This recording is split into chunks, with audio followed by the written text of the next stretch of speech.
Hey everybody, Michelle with Michelle's Frugal Living here. Thanks for watching my videos. And today I am starting my temperature quilt. So that's what I'm going to be doing. And I'm going to have a series of videos. And hopefully, if I stay on the ball, I will do them on a monthly basis from here on out. So right now it's April the 6th of 2023. And I've got the temperature data for January, February, and March already in my little book here. And I'll show you that. And I'll show you what kind of temperature variations I'm going to be using for each of these fabrics. So temperature quilts, you know, you can do other things. You could be a painter, you could be cross stitch, you could do crochet, and you can apply it to whatever medium that you use and want to be creative with it. So you know, what I'm choosing to do is a queen size quilt with these fabrics. All right. So lots of people have other ideas, and I've looked at ideas of all types on of what people do.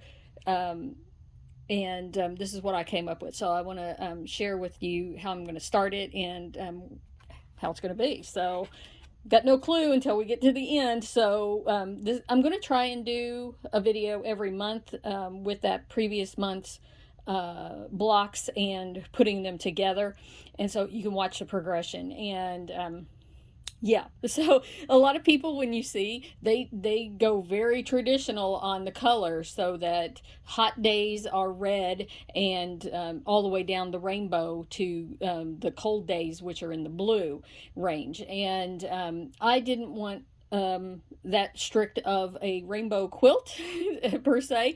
And yeah, so I've decided, I dug into the fabric stash here and pulled out um, fabrics that have a solid background with flowers on them. This one's a little bit looser than a lot of the other ones. Like this one is this is what I really liked right here, that it had a large amount of different flowers on it. So you can see this one is, but you can still see the background color. So the color fade that I'm going to get in this is going to be the backgrounds of all of my fabrics right here. And it's going to be a big floral quilt with you know, based on the temperatures, the high and the low temperatures of each day. You know, that's going to determine which fabric I use. And I've got them in the order that I'm going to use them. I have labeled them all. Okay, so this one will be used for temperatures 55 to 59 degrees, and I'm going every 5 degrees here. So this one's 50, 54, and so on. Now I've got an extra one down at the end, this black one down here. I'm starting right here with 0 degrees, but just in case, if I need to go to something that's in the minus past -5 or minus, I'll use that other one. But I did look at the temperatures for last year, so I could kind of get a range. And I am in southern Indiana. The nearest place where weather is tracked easily online is Louisville, Kentucky. It's across the river, and so those are the temperatures that I'm going with. If I had my own weather station set up in my backyard, I'd go with that, right? I'd do that. But so I've got a couple of websites I'll show you where I've got my weather data from. But if you watch the news every night, you know, or whatever, you can take it from there. And so everything up to here, because we can have, I think last year the lowest, it was not until in December of last year we went like -6. And I'm using Fahrenheit, by the way, not Celsius. So you know, 32 is actually freezing, you know, in the Fahrenheit scale. But it did get down like -6, and then the high temperature, I'm not sure we actually hit 100 last year. Okay, and then I also looked at the average temperature in my area, so I could get an idea of where I wanted where most of the colors are going to lay in the quilt, you know, range. So like in my area, the high is like 69. The average for the whole year is like 69, and the low, it was averages to like 45 or something like that. So you know, that's the, you know, this temperature range. Now so far this year, and I've tracked it here in my book, this is January, and so this is the high and the low, and then these are every day in January, and here's February, and here's March. So overall, we've already had a low of 19, and which is going to start me here on this one, and we've had a high of 85 or something. So up here, all the way up here, 84. So that's already, I'm already going to be using this range of fabrics. And I listed out, like, just to give me a rough idea of each color, which color I might want, how much of each I'm going to use initially. And you can see right here, that's already the that one right there is already the most, and then in is the second most right here. So it's a pretty good span that we've already done in 3 months, and it's abnormal. We got some high, really high temperatures we've had, and actually yesterday went up even higher. So it's one more color down starting in April. So I also marked rain and snow, if we had snow. And so what I'm planning on doing is putting a special decorative stitch on the block itself on those days. And if there's any other unusual weather phenomenon, I'll probably do something else. I haven't figured out what I'm going to do with that. We'll see when I get there. And so here's my temperature ranges. And you can go online and see what people do. You just need to know what the temperature range in your area is, and then how many colors do you actually want to deal with. And I decided to go every 5 degrees and have a lot of fabrics here. So and like I said, we can make this whole span. This is 22 22 fabrics, and then like I said, we went down to -6. So if that happens again in December, I know it's not going to happen now, so I won't have to deal with those until December gets here down there. I may add the other one, and then also if we get above 105, if we hit 105, then I'll have another one, because down here on the high end, I have several, and I know I won't be using very much of the fabric on these, because it'll be unusual if I did. So I have those, and if I need them, I have them available. I'm going to keep them with this group of fabrics, so that I know. So I have all of them labeled, so I know. And I'll also have to have some labels. I'm going to pre-cut some strips, and then I'll have to label those so I can keep track of them and everything. So, this initial is going to be quite daunting to get through 3 months here and keep all of this straight. Okay. So the block I plan on, and I see a lot of different variations in what people do. And I'm all for triangles. Half square triangles are fabulous, right? And I really seriously contemplated that. It would be a lot less sewing, and actually it'd take a lot less fabric to only have that much seam to do. But I decided to go bigger. And so what I'm going to do is I'm going to have, okay, let's start in the beginning where I started. I was like, how many blocks will I do? Okay, so there's 365 days this year, so I know that. And I did a little math. I don't have it all written down here. What kind of numbers can I do to get a queen size quilt and have at least 365 squares in it, which is not an even number? So I did 18 by 18 squares. No. 18 by 19. No. That leaves you a little bit short. You'd have to put some extra squares on the back, or so do something different if you did 18 by 19. 5-inch blocks. Anyways, what I figured out is that 19 by 20 5-inch squares, okay, will give me a queen size quilt. Okay, so that's what I'm going after here. This has got to be a lot of little squares. But so 19 by 20 times 20 is 380 blocks minus 365 days. That leaves me with 15 extra blocks. Okay, so there's 12 months in a year, right? And so I figured 12 of these 15 extra blocks, I'm going to actually do a half square triangle like this with a high and low average of the month. And that's why I showed you I took the high and the low for the month. And so each of my sets is going to start off with this half square triangle, distinguishing between the months.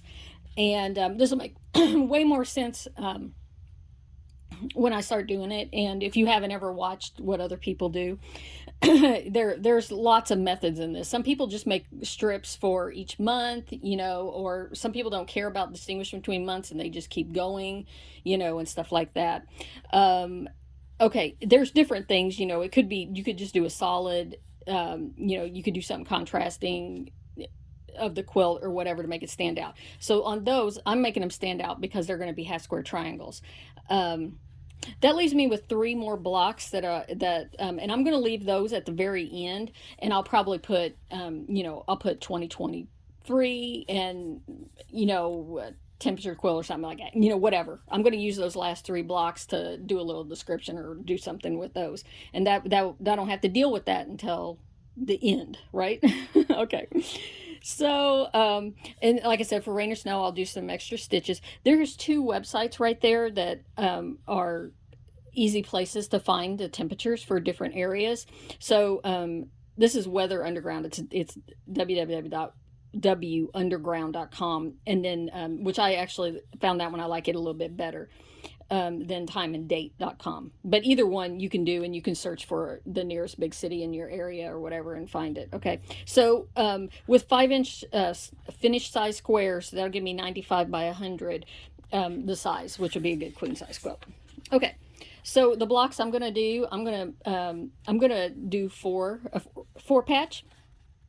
So they have to be cut 3 inches square, and then this is going to be high and low. Okay, but or you could, if I was going to, I just keeping that in mind. If I have small pieces of stuff to use, I can do 3-inch squares. Or what I plan on doing is cutting 3 inches by 6-inch rectangle of 2, sew those together, cut them in half, and then turn one around and then sew the other 2 back together. It'll cut down a little bit of the cutting out all these 3-inch squares. Okay, so that's what I'm going to do. I'm going to, and my whole point, I'm not trying to be so literal that someone would look at it and go, oh, that's a temperature quilt. That's not my point. I'm using for myself, I'm using the temperatures as a way to do some color fades. And so this might be really crazy.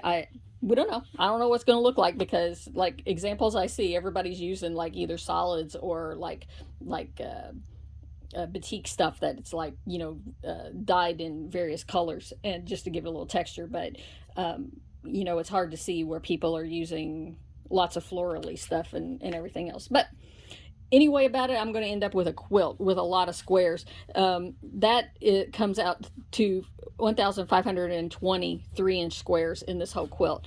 Well, that's if all of them were done in this 4 patch. Of course, some of them won't, because some of them will be half square. 12 of them will be half square triangles, and then 3 of them will be solid squares. So, but I figured out like that with accounting for all the seam allowances is like 9 yards of fabric, and most of my colors are falling within a 7, or most of the temperature should fall within a 17 of the fabrics.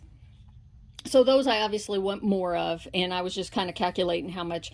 So I figure, I've got a yard of most of these fabrics, which is going to be plenty. Half a yard probably would work. So, and I'm not going to use any of these fabrics for anything else except for this quilt. So in the end, I can see how much it actually took where it's at. So I don't know. The temperature, the weather's been really crazy so far this year, and it was last year as well. So who knows what I'm going to end up with. But typically, the temperature ranges are, let's look at something here. Here's like 33 different degree difference, 30 degree difference, 20 degree difference. So typically, for the most part, the 2 fabrics that are next to each other here in this arrangement are typically not going to be next to each other. It's going to be like this and this, these or these, anyways, we'll see how it works out. But I do want to cut some strips and go ahead and start sewing some of these together so you can see.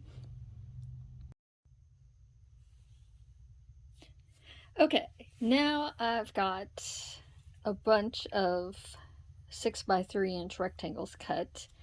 Um, Plus, I already sewed these together, but these are my half square triangles, and these I did from the average temperature, high and low, of each month that I have so far, which is January, February, and March. And funny enough, March and February or have the identical fabrics. We have same high and low, and then the low was the same in January, but the high was a little bit different.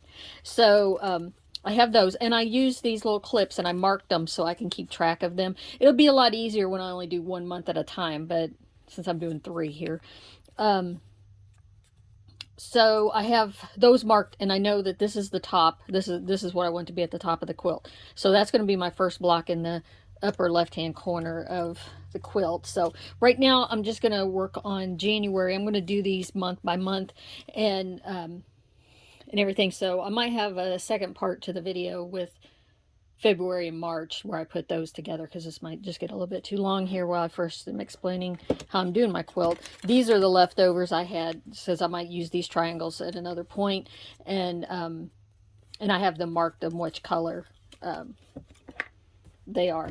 So basically I went through and I kind of tallied up how much for these 3 months of each color I'd need right here, and then I cut 6-inch strips off of my the width of the fabric, which is usually between 42 and 45 inches wide. So I cut 6-inch wide strips, and then I cut them down into 3-inch wide rectangles, and then I labeled all of them with the numbers that correspond to the temperatures I'm using, the letters, and then I just have them clipped together. So some of them, like the eye was the most, so I cut a bunch of those, and this one I only cut one because right now I only need one of this particular color, and so yeah, and as time goes, each month I'll know which colors I need to cut more of, or if I already have enough.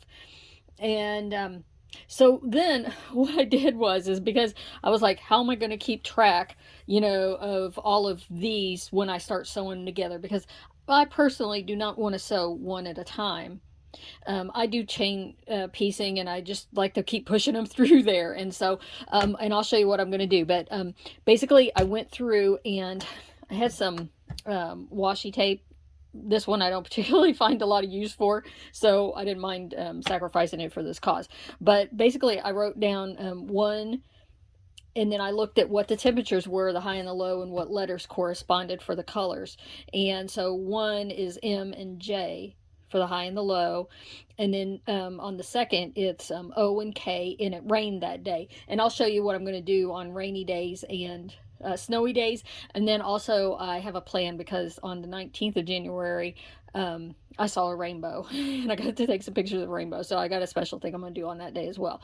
And the third, this is the only one I have so far where both the high and the low are the same color, and they're both ends. And I'm going to treat them like they're two different colors. I'm going to go, because the continuity in the with all the squares, I want to keep the look of that, and I don't want to have one solid 5-inch square in there. So I still want to have it in the other smaller squares.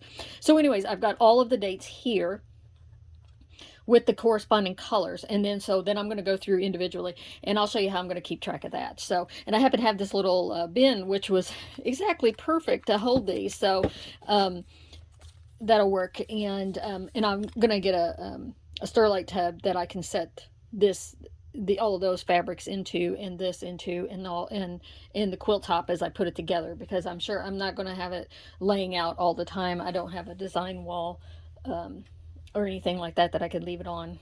And plus, it's going to be a year-long project, so it's not something I want to have set out all the time. Okay, so let me show you how I'm going to keep track of these when I sew them together. All right, something that I wanted to mention was the size of this block right here and how I came to do this. So there's lots of ways to sew half square triangles like this. You can literally cut out the two triangles by themselves and then sew them together. Okay. you know, what I did was is I went ahead and cut out a square, and I want my finished size to be 5-inch squares. And so with seam allowance, this is 5.5, 5.5. So on figuring out the size of a triangle you need to get the finished size of your square, you add 7/8. So if I want a finished size of 5-inch triangle to sew two together to be a square, I need to add 5/8 to the size of the square that I'm going to cut out. That would supposedly land you specifically right on the right size. Since I was cutting 6-inch strips, and 5 7/8 is really close to 6, I went ahead and just cut square 6-inch squares out, and then sewed it to, you know, and cut triangles, and then sewed the 2 triangles together. Then that meant my blocks were a little bit big, so I went ahead and squared them up, and both ways, and trimmed them down, and made them right on 5.5. So however you do your, you know, if you're doing the same thing I am, that's how I figured out that triangle. Okay, so I'm also using this as an opportunity to use up a lot of bobbins that have odd colors and my thread colors, so over time you'll see me using different colors. Okay, so for block number 1, I need an M and a J. And so M is my high color, or my high temperature, and then J is the low temperature for the day. And okay, so I'm gotta be careful not to mix up these colors is what I'm doing. Okay, so what I'm gonna do, I'm gonna sew these two together, and to help keep track that this is the high, and I want that to be in the upper left corner of this block. That is going to stay on there until it gets sewed into the quilt. That's how I've decided that I'm going to do it. So that's marking January, well, because I'm only doing 1 month at a time, I'm not going to get that confused. The 1 means it's January 1st, and then that's going to be the high. So I'm going to go ahead and sew these together, and then I plan on, and I've got a mark, I don't know if you can see it over there or not. This is my 1/4-inch line that I have right here on my table. The edge of my pressure foot that I have right here is not a 1/4 inch. It's like just the inside of the edge. So, and I'm going to do 1/4 inch. And I am not planning on squaring up all of these to make sure that they're 5.5. There's just way too many to do that. Okay, so I've got that one, and now I need an O and a K for second day. So O is my high temperature. There's 2 there. Okay, and K is my low temperature.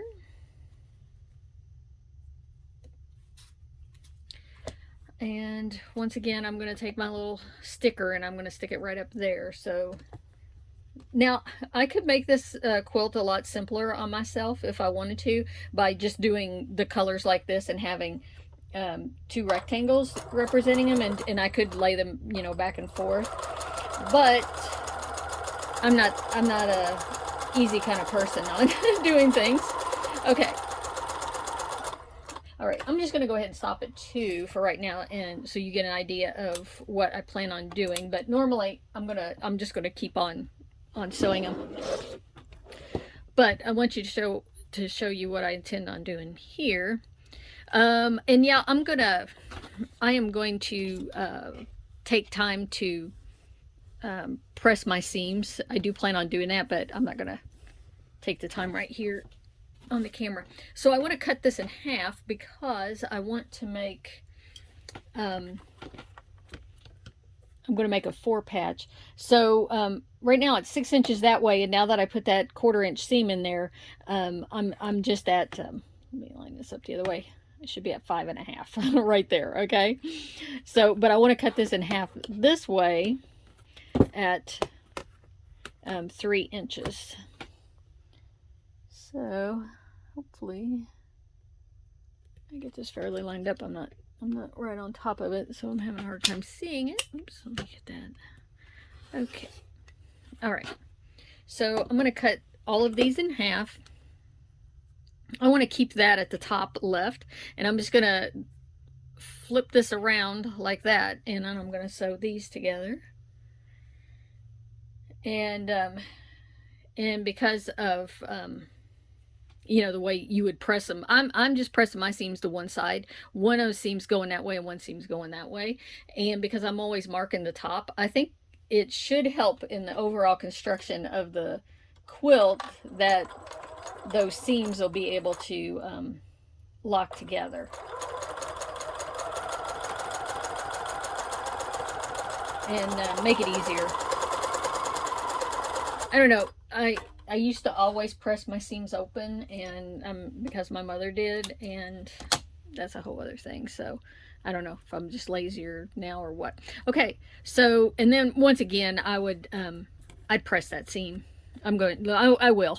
Okay, so I do kind of want to pay attention that my corners are together, and you know, I pin when I feel like I need to pin, especially if I'm going to have to stretch it a little bit and line them up and make it work. So right now I don't know that I need to pin. Okay, so there's January 1st, and so what I'm going to do is I'm going to get these pieced together, and then I'll show you what I'm going to do next.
All right, got them all sewed.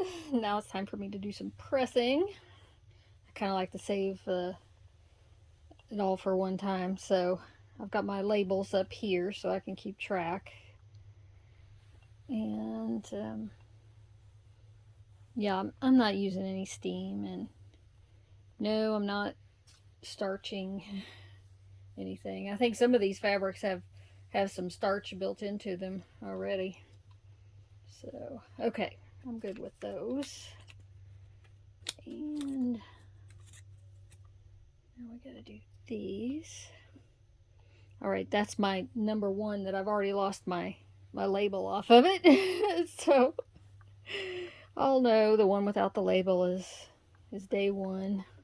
Okay, and when I get these all pressed, and I certainly do not want to iron that washi tape because it seems to be a little bit glossy. It might, I don't know, I haven't tried it, it might melt. Okay, so I do want to yeah, there I did. I just ironed over top of it. I think it'll be all right. There's the 3rd of January where all the colors, both the colors are the same, and yeah, I think I'm gonna have to find a new place to actually set that. I was putting it at the top of the one piece over here, and I think if I stick it down here on the off of that, it won't be right there on that seam. This is what I got to do is learn as I go along here. So that's what I know now on those. So anyhow, I'm gonna get these ironed, and then I'll show you how I'm gonna lay them. Well, actually, I gotta do the before I sew them together. I've gotta do the stitching for rain and snow. and the rainbow. So we'll do that next. Okay, so I had to make some decisions about what stitches I was going to do for my snow and rain.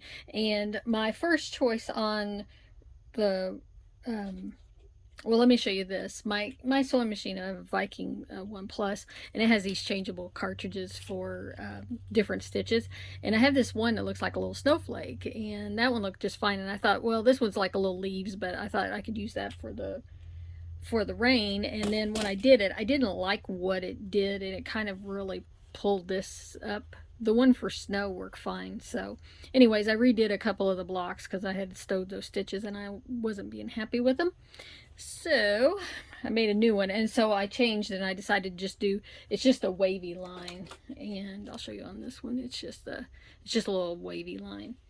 And so that's my rain right there. And this particular block, I also need to put snow on there because it rained and snowed that day. And mostly those weather phenomenon I'm marking as to what's happening for me, whether it was registered on the official weather radar or not. This one I put snow, and I really like the way that those little that little stitch looks like little snowflakes. So I ran it up and down. So that one, I've got this whole pile right here that I need to get do for rain. And I think I did that snow going both directions, but I think I'm happy with it doing it one direction. I also, while I was sitting here doing this, I was thinking, you know, I could have saved this, and when I quilt it, because I plan the hand quilt, but you know, if you, even with you're doing, you know, machine quilting, you could do a quilting design like snowflakes, or like, you know, raindrops on there in the quilting. And maybe I'll do that also. I don't know. I might change my mind halfway through. But anyways, that's the indicator there. And then I want to show you the rainbow. I'll get that one ready. Alright, so I got all of the stitches on except for the rainbow one, and so this one has rain going down this way and snow going that way. So I've got two of them that are like that. And so this one, on the 19th of January, it rained, and yet it was a really sunny day, and I was like, I bet there's going to be a rainbow. And so, because it was like, I don't know, 3:30 in the afternoon or something, and I'd seen rainbows before. And so I ran outside when I was at work, and I spied the rainbow. So anyways, so I want to put a rainbow on here, and because of the way that the seams are folded and I did lay them out, I've only got one layer of fabric right there on that one side. This side has the seam allowance pushed over there. So I just got this little piece of fabric because I don't want this stitch to be on one layer of fabric. Okay, so, and I'm going to try, this is the top of my block, and I'm going to try and do this stitch right here, and then over here it'll hit that other seam. So I have this rayon decorative. It's shiny, and you can see it's multicolored. So I think it'll make a pretty rainbow. So let me get this threaded up. Okay, so I've got it in there. I've got my stitch set, and yeah, we're just gonna go for it here.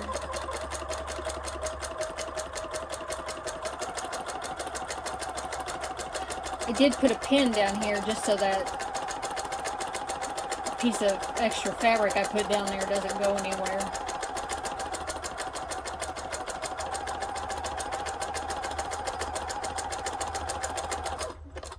Go ahead and take that out and look under there.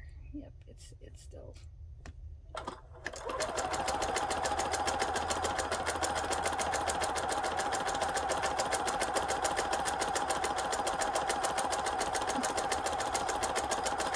I did consider doing hand embroidery and making a rainbow on here, but I thought, oh my gosh, the amount of color changes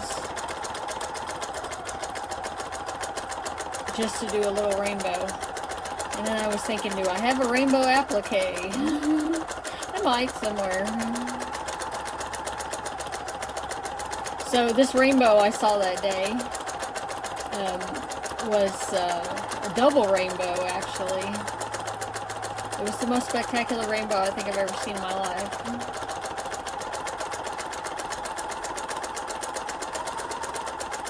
Okay. Off the edge. So, I think when people see that, I think they will say that must be a rainbow. Okay, I think it turned out really nice. All right, so now it's time to lay the blocks out. So let me show you that.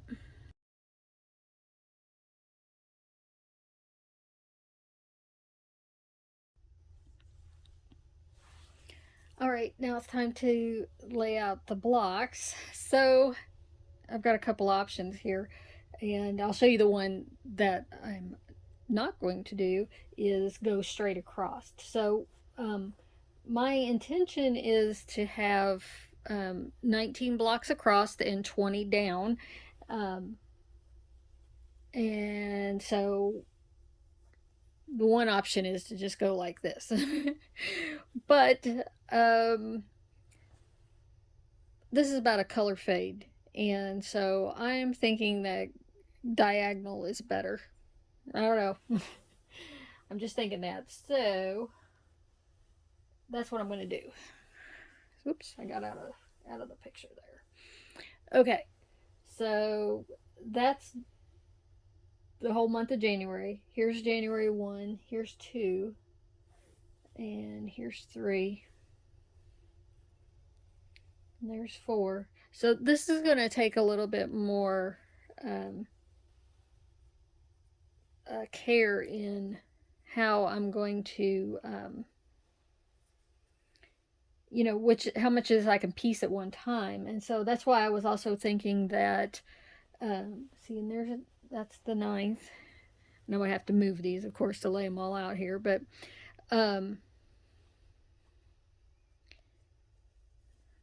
you know, I can sew together as much as I can in rows, but then because it's jagged like this, of course I'll have to leave, you know, not sew all of that together. And yeah.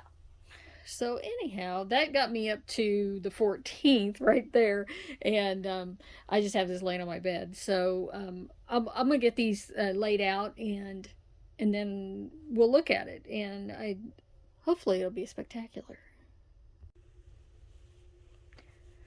Okay, here's the 31 days plus the average block right there for January. It's up here in the top, and so I went, you know, diagonal with them, and so 31 landed right here, and so that's where the February block will start, and then that'll be February 1st and so on when I get those, and I'll be not going 19 across that way.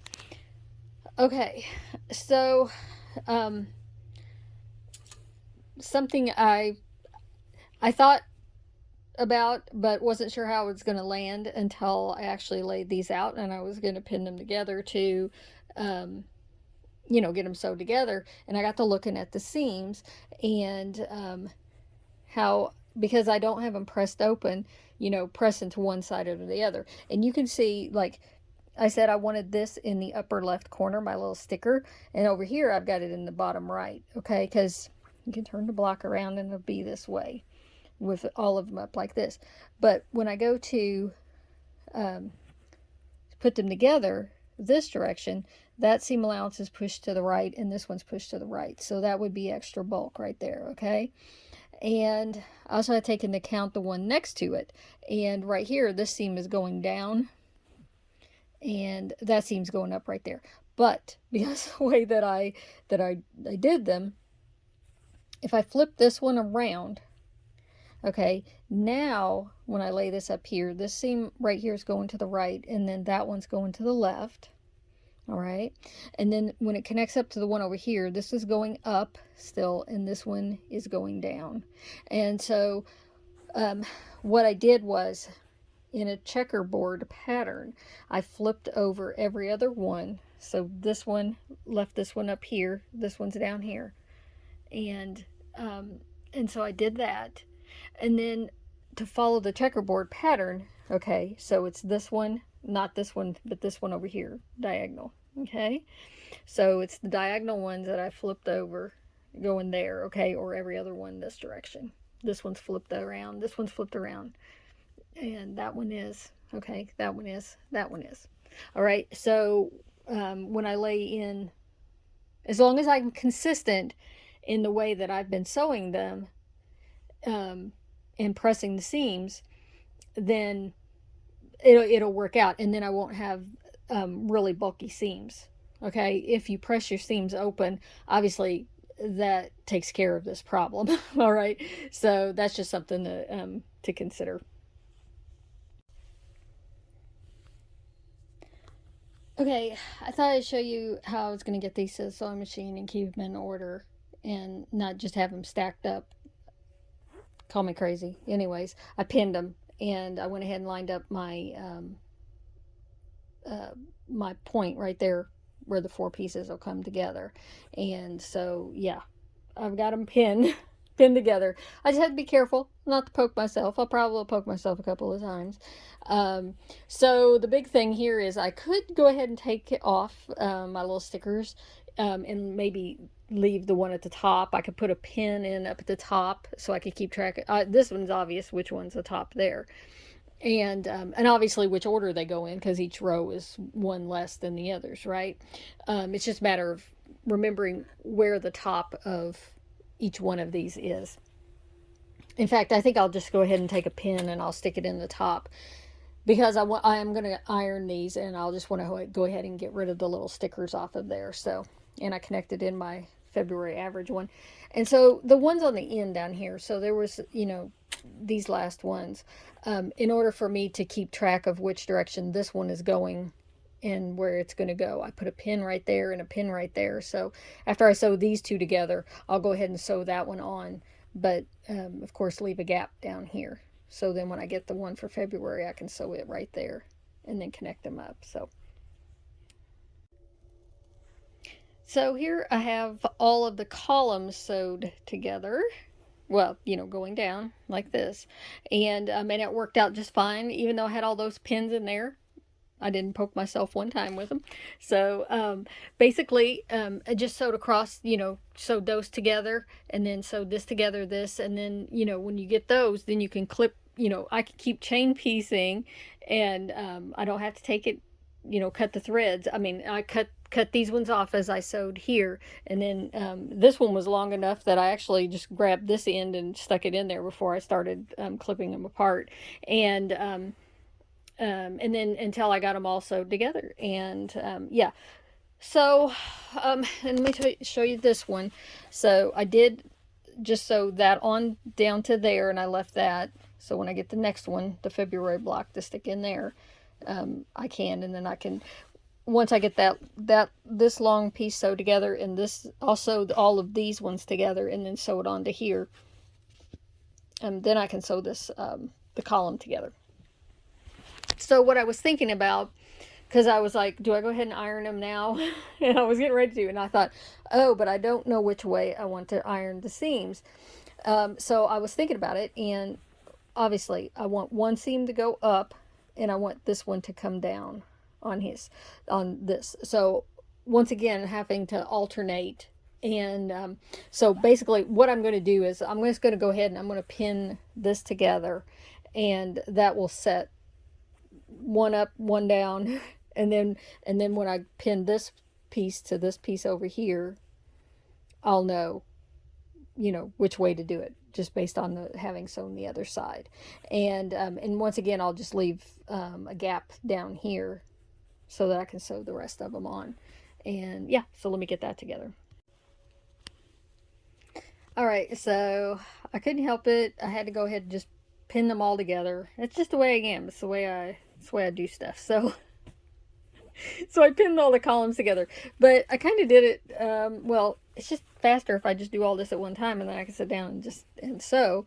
But anyways, I thought I'd show you my pins. So I pinned at all of the point intersections, and actually doing really well on my seam allowance. You know, even though I didn't square these blocks up, um, they are landing almost spot on. You know, and I think I had about three of them that, like, I added an extra pin in there because it was just off just a little bit, and that way I spread it out, you know. So I'll just tug on it just a little bit, stretch it just a little bit to ease it in, and but yeah. So I'm just gonna, you know, sew down one. I'll cut the thread. I'll sew up the next, sew down, sew down, sew down. Actually, I'm gonna start from the top and sew down, and that way I'll leave the bottom pieces open like that. So, all right, I just gotta sew this together. All right, so there's the January part. This thing's gonna get big fast. This is only 1/12 of the quilt. So, anyways, yeah. And I'll bring February and March video on really soon after this one, and then yeah, hopefully every month. Then I will do a video adding more. So yeah, thanks for watching, and happy quilting.